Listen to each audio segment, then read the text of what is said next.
now on to our presentations. This morning, I would like to introduce Edward McNair. He and I are presenting the NANOG 86 Community Meeting. Edward is the Executive Director of NANOG.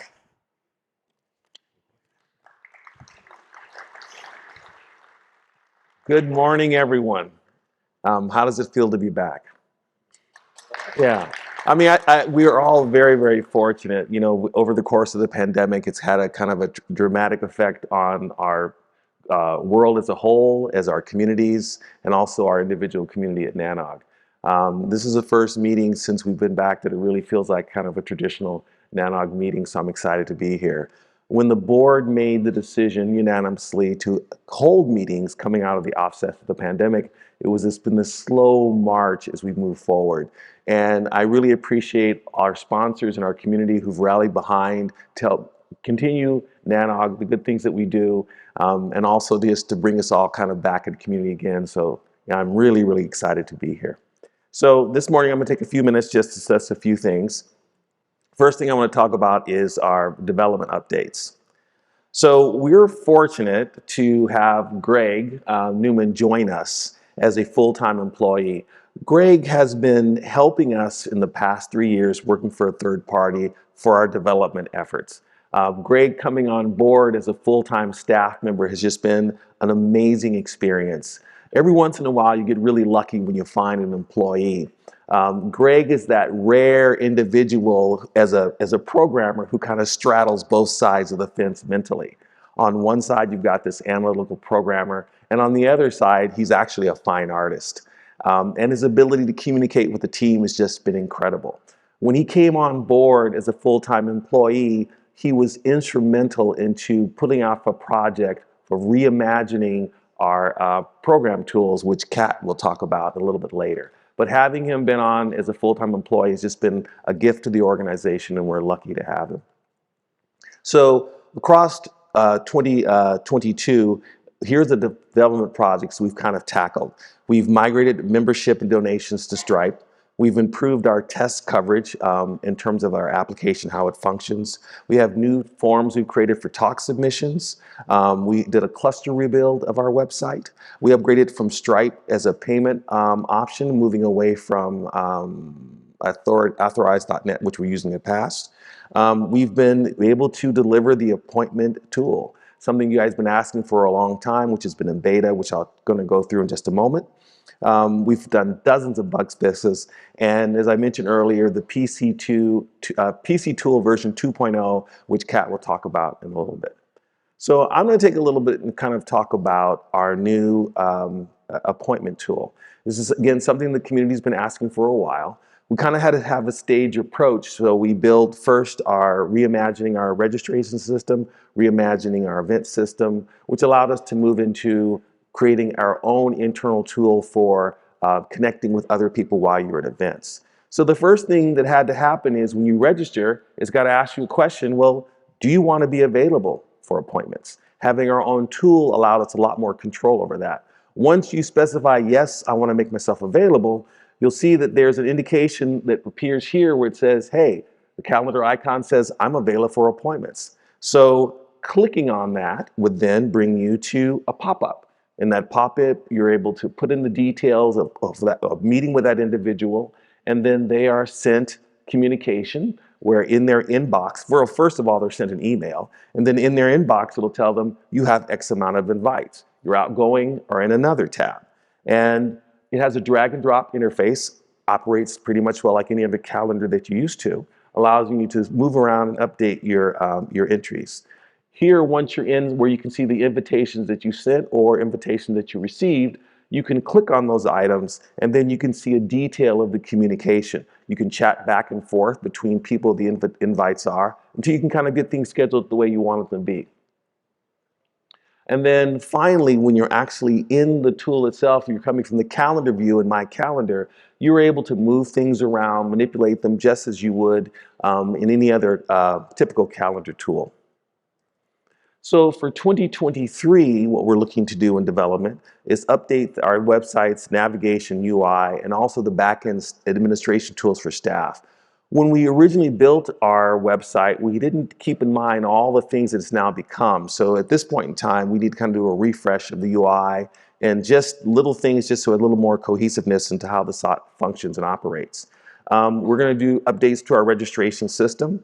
We're going to have a sponsor tool. Right now, a lot of the sponsor work that we've done is by hand, and it's kind of time consuming. We're going to give an automated tool that's going to smooth out that process, saving staff time and making sure that our sponsors are getting the kind of love and attention that they deserve. We're going to release the appointment tool in version 1. So if any of you have any comments on that, if you look inside of that tool, there's a link that takes you to our discourse site, and there's a forum that goes on where you can kind of give your feedback about the tool and how it's working.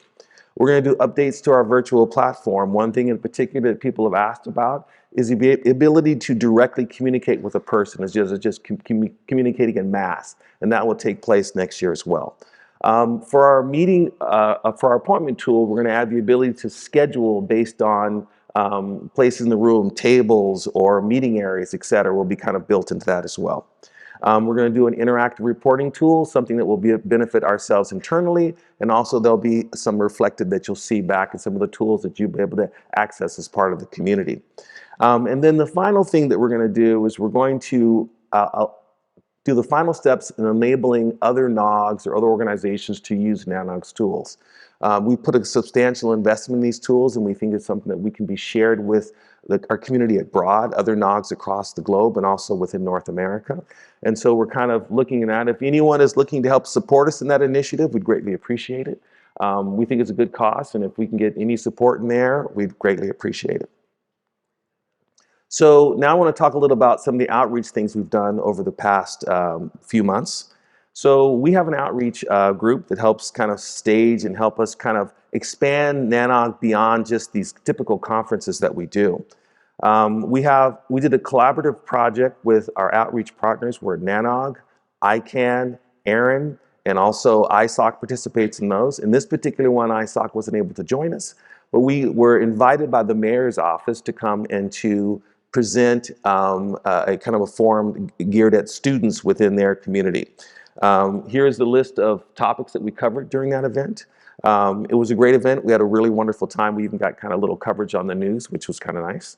But again, it's part of how we're trying to expand our reach, how we're trying to kind of encourage the next generation of people to join and participate in NANOG. That said, I'll turn over to Kat for the rest of the presentation. Hello again. Again, I'm Kat Gurinsky, Chair of the Program Committee. So the PC has gone through some evolution over the last year or so. We've added some additional subcommittees. One which is especially fun and nerdy is our data analysis subcommittee, which I see Liz right there. Wave, Liz. Liz pretty much single-handedly started that. And when you see people coming up here on stage and we're introducing them and we're saying, oh, and so has been to NANOG 5 times and their first NANOG was this number, and all those fun stats are because of this data analysis subcommittee. We've been able to really work on ingesting all that information, making it usable, and it's a really awesome and fun thing to be able to tell you guys all those amazing stats. We also recently started a moderator subcommittee, which again, when we come up here and we have to moderate, some people have never done public speaking in our program committee team, and it's very daunting if you've never been up on a stage, of course, right? So our moderator subcommittee is to help ease them through that process. They also help work on these lovely moderator speeches that we curate now, so it's no longer ad hoc the last couple of years. It's been fantastic. So those are 2 great new subcommittees that we started as a branch out in the PC to just make the PC run smoother for all of you. And then on the other hand, we also took some subcommittees we had in the PC, and then the board broke them off into completely separate subcommittees, so they're no longer under the PC anymore. That would be the education and outreach. So those used to be you were a PC member and then you served on those subcommittees. Now they are their own NANOG committees. You don't have to be a PC member to serve on education or outreach. And then we've done a lot of improvements to the talk submission process.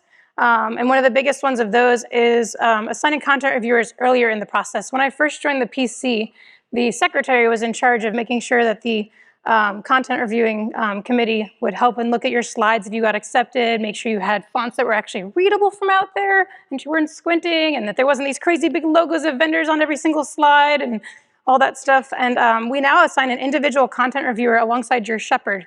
So your shepherd's that person that reaches out and says, thank you for submitting, let me work through these slides with you.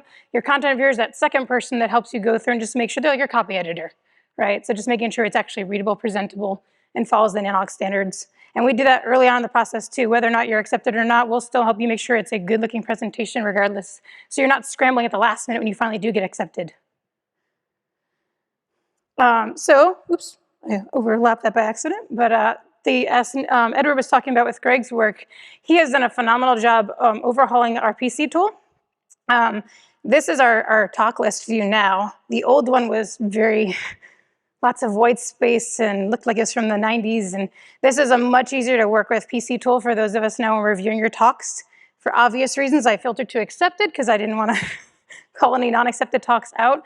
But if you see that there's that red and that yellow and the green and the gray looking ones in that top right corner there, we can quickly filter and just look at the ones. So pending for us means you've submitted, but we haven't started voting on it yet for consideration. So those are the talks when we're still working with you and helping you improve it, making sure it's got slides attached.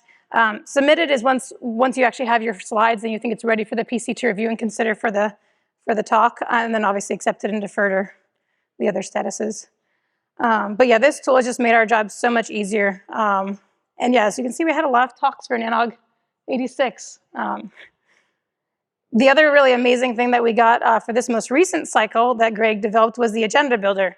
So we used to take this Excel spreadsheet and then we would write on the side all the accepted talks and how long they were and what their title number was. And then we would sit there and copy and paste, and then we had to move. It was really annoying because you had to unmerge the cells, you know. And it was, yeah, it took a while. We now, using the same stuff you guys use for the appointment builder, meeting appointments, can use that for our agenda builder.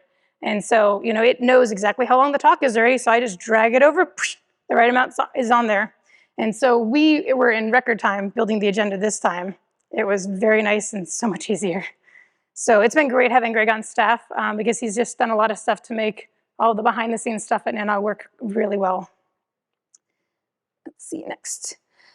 Reminder, you know, for the last several years now, we've been doing a rolling call for presentations, right? So you currently in the tool can submit up through 89. So you do not have to only be submitting for 87 now. Example, last NANOG, when we were in Montreal, there was a lovely idea for NANOG Jeopardy that someone wanted to submit, but they weren't going to be available to come here. For Hollywood, they had another plan for that week. They submitted for 87. It's been in the tool since last NANOG for us to work on and help him review and improve the idea for, right? So you guys can submit talks really early and we can help you out with those. And if it's ready to be considered, even if it's 2 or 3 NANOGs out, we can even accept it 2 or 3 NANOGs early for that talk if it meets that criteria that we normally would accept any other talk. Because a talk is either good enough to be accepted or it's not. It shouldn't matter whether that NANOG is the next one or 2 or 3 later, right? If something is a good caliber for our conference, we want to accept that now. But yeah, so when you submit, right, we receive your proposals, we assign you that shepherd and content reviewer I was talking about. You have to have slides for us to review it. They don't have to be like in their perfect final groomed state, but they do have to have some meat to them. We do the peer reviews, and then if you are accepted, that's when your final slides will be due before the conference. And then we are able to publish that agenda nice and quickly using the agenda builder now. You send your final slides out before the conference, and we're all here now for conference begins. So just some stats around our submissions so far. On 86, I know it's at 103 on the other slide with the screenshot, but that's because that had all the NANOG general content in there. So like the lunches are all blocked off, the breakfasts are all blocked off, the meeting breaks are all blocked off. So that 103 is not actually the number of talks we received. We actually received 73 actual talks, not counting all the filler stuff that you saw in that other screenshot. And we were able to accept 24 of those plus 2 lightning talks, one yesterday and one tonight. And you're probably wondering, well, where did those other 50 talks go? Like, what happened, right? 10 of those, when I looked at them, they had decided to withdraw for whatever reason. So maybe they were going to be able to come, and then they couldn't, or they didn't feel like they were ready to finish their slides in time for consideration. That happens pretty regularly with our presenters, right? We all have day jobs, and sometimes they get busier. You can all see that we have 12 pending talks in 87. Probably at least 10 of those, I believe, are ones that got deferred from 86. So those numbers are actually kind of duplicated, right? They're in 86 because they were considered, but then they asked to push them over to 87. And that's something we can do very easily for you if you submit. We have a little button that'll just clone a talk. So if you say, hey, I can't make it, or I don't have enough time to really spruce up my slides and get it ready for this NANOG. Could you just push it out? We can. And likewise, if we fill out the agenda too early, and then your talk comes in and we're like, hey, this looks really good, we just don't have space for it, would you like us to clone it over? A lot of people will say yes, and we'll just clone it over to the next one for consideration there. And then you've got some more time to have us look at it. One big thing though, right, this past year we didn't have a tutorials and tracks room due to budget cuts. We will have that room back for all of the next 3 conferences. So we should be able to accept much more than 24 talks next time. And I know a lot of you guys are missing tutorials especially. They will be back. So please submit tutorials. We would love to have everything from like BGP 101 to advanced tutorials, right? We love having all of those, and we're really excited to have them back. So hopefully we'll be in the 30+ number of talks accepted to fill those. And submit as early as you can. We had a lot of people that waited till the deadline, and we already had many other talks already in voting status at that point. So you know, the earlier you can get in, the earlier you can be accepted, and the better your chances are. If you wait till the deadline, you know, yes, we'll still look at it if it comes in the deadline, but we can't guarantee that there'll still be space if we've had a lot of other really good talks come in before yours. And if you're interested in serving with us on the program committee, starting in January, NANOG members can submit their name for consideration to serve on the PC. You do have to be a member, but you also can wait to sign up for membership when you get appointed if you really need to, but become a member anyway. Don't make that your reason. The positions are board appointed, and they're 2-year terms, and you can serve 2 consecutive 2-year terms before you have to take a mandatory break. There will be 14 positions available for this next cycle, of which 5 of those will be term-limited PC members who are not eligible to be reappointed. So at least for sure 5 spots will be open, possibly a few more because usually some people have day jobs that get busier and will choose not to rerun. But yes, please put your name in if you have any interest, and if you're curious about the responsibilities, they're both on our website, and any of the program committee members, such as myself and anyone else who's here, PC members, raise your hand. Got a bunch of us in here. So come talk to any of us. We're happy to talk to you about what it means to be on the PC and how much of a time commitment that is and what all you'll be doing. And then we'll make the appointments in February. And that's all I had. We'd like to open the floor to questions. I know Louis has one. Actually, I have 2. Louis Lee, Google Fiber. I'll stand up for the first one. Or the mic a little bit. Here you go. All right. First, thank you so much for the talk. Just got me thinking during the presentation for the tutorials. Do you think maybe you want to do a series of soft skills? Maybe Good. One of the modules could be how to give a technical presentation. You know, for various audiences, like in a room this size, or to your senior management, in order to highlight what you've done or what you want to do, kind of projects, deploy IPv6, for instance.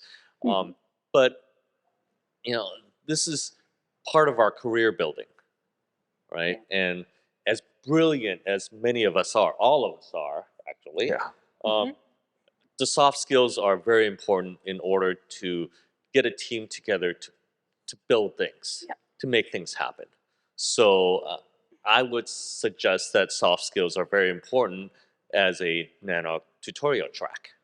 Yeah, we would love to do them. Please submit them, you know. And I'm not sure that I would be appropriate to be teaching something like that, but how you know, I'm sure that folks are engaged with the groups that are great at doing stuff like that. Like, for instance, if you're ever engaged in Toastmasters, or maybe find a local Toastmasters person that's willing to do an afternoon tutorial for several people. You know, even bring their most recent talk or an upcoming presentation, that kind of thing. So that is just one idea. Well, Yeah, we would love to. I know in the past we've had Christina who did a public speaking kind of tutorials, and I actually just bumped into her yesterday and asked her if she was interested in continuing that. I agree with you. I think soft skills are very important. We even kind of bounced that around a little bit in our the education committee. So hopefully, here comes Christina. Oh. Hi, Christina. Hello, I'm Christina Chu, Entity. I want to respond to that. You mentioned about Toastmaster, and I looked into it. We couldn't have Toastmaster here because of certain policy guidelines Toastmaster have, and that's why I formed it before this, the public speaking forum. We can talk about it, how this can continue on or evolve, things like that. But what you mentioned about a moment ago about having someone teaching this, what you call soft skill, and I will call it professional skills that will embrace more stuff. Actually, when I served on the PC, we talk about professional development track, that kind of thing. And at that time, it was Betty. Betty keep emphasized that, if there's a need, we could hire someone to give that kind of talk, that kind of tutorial or whatnot. So I'm sure, it will probably still an option when program committees see it. That is something that we want to do. So may not necessarily be, we see the need doesn't necessarily mean that we have the skill set to teach someone, right? So we couldn't submit the talk. But I think there got to be this, just like what you have done, you feedback to, the executive director, and they will take, and the program committee, they can take it, and when they think that time is right, and they can hire someone and come and give it to the community. Thank you, Christina. Thanks, Louis. I do have a second question, but if it's on topic. No, it's not. Okay. Go ahead. But please. No. If Okay. The other thing I wanted to, if we can just have a moment on, quite literally, is to how we're approaching the memorializing of folks in our community that have passed, say, within the last year. I understand that there's been thoughts about doing a memorial page so that anybody can submit. It actually exists, Louis. Yeah, okay. so we actually highlighted this in last NANOG, and I guess we should have reviewed it for this one, so I do apologize for not throwing a slide in there. If you go to community.nanog.org, last NANOG, because we had a couple people that passed that everyone had sent in notes about, we started a page on the discourse, which is community.nanog.org, and I think it's all at the bottom. It says in memoriam, and there is a form there that you can actually submit if someone's name is not on there that you would like us to have added to the site. And then because it's a forum, right? The idea is that people can just add comments and memories on there. And so we shared ones from the people that had passed last time. I added a name, VJ Gill, who had passed. That name was added before this NANOG started when I got the information about him as well. But yeah, if we don't add it on our own for you because we heard about it, there is a form that you can submit on the NANOG website. The link is also findable on that in memoriam page header. So please add that. We can share photos, you can share stories, memories, everything. It gets tricky to always put them in the presentations in opening and closing because we have very limited time for opening and closing. Right. So that's why we wanted to have this like living page where we can just add a thread for every person that passes. So if they were important to you, whether they were big or small in the community, please submit their name, Thank you for that. We're in Hollywood. I actually thought that it might be nice to do something like what the Oscars do. Just run through the names. And it doesn't have to be names that you guys pick because you already have names from that memorial page. So if there are names that appeared since the last time we had a meeting, or sorry, if we do this only once a year, then maybe since last October, then just either scroll through quickly or have it up for a minute in the background or maybe during a break, just so that it gets just a little more attention than off to the website. Okay. Thank you. Thank you. Yeah. Tina? Mine is just, I'm sorry, Tina Morris, AWS, also NANOG board. Just one housekeeping thing on the meeting planning tool. I've gotten a lot of feedback for features, and I know we have a submission form. Yes. It'd be good to publish the backlog because the features I've sent to Greg already are already in his pipeline. And I think we could really reduce that and help people curate the development of that tool better. Yeah, we're going to be, Greg's in the process of publishing all that so it's feasible for all to see. It actually syncs up with, if you go onto our website, I can't remember exactly where the place is, and I'll make sure it's put out there so everyone can see that what tracks what we're doing in the development-wise. So it is there. I just got to make sure it's in a prominent space and remind people of where it is. Yeah, great. Thank you. Thank you, Tina. You have a virtual question? Yeah, I've got a question that came in on the chat from Matt Pitek. Ed, on your slides, you basically had the quote on there about the badge printing. Yes. But you didn't mention it. Oh, I am so sorry about that. So Yes, Matt, we're going to be run through that quick. Yes, badge printing will be coming back. Hopefully in our June meeting, we're going to be returning back to having a badge printing service. It'll slow down the queues. It's going to have an iPad interface to it. You'll just be able to go up there and just say, log in quick. It'll print out your badge. You'll symbol it and you'll go on your way. So when we had implemented it in the past, the community really liked it a lot because it speeded up the registration process. Tina. I just wanted to add to that. I think this goes without saying, but the badge printing like we did before is a bigger badge, correct? Oh, yes. Yes. So the names and the affiliation will be much easier to read. Yes, right? it will be. That's Yes, they will already. Yes, they will be. Yeah. Any other questions from the community at all? Any questions about volunteering for NANOG either while we're here? Please volunteer. Well, thank you all very much. And also, I want to just give appreciation to all those who do volunteer for NANOG. We are a small crew internally. There's 8 of us, plus the board. And the volunteers are crucial to being able to put on these meetings and the programs that we do. So if you want to make sure that NANOG continues to grow and evolve, please volunteer. Become a member, vote, volunteer. Thank you. Thank you.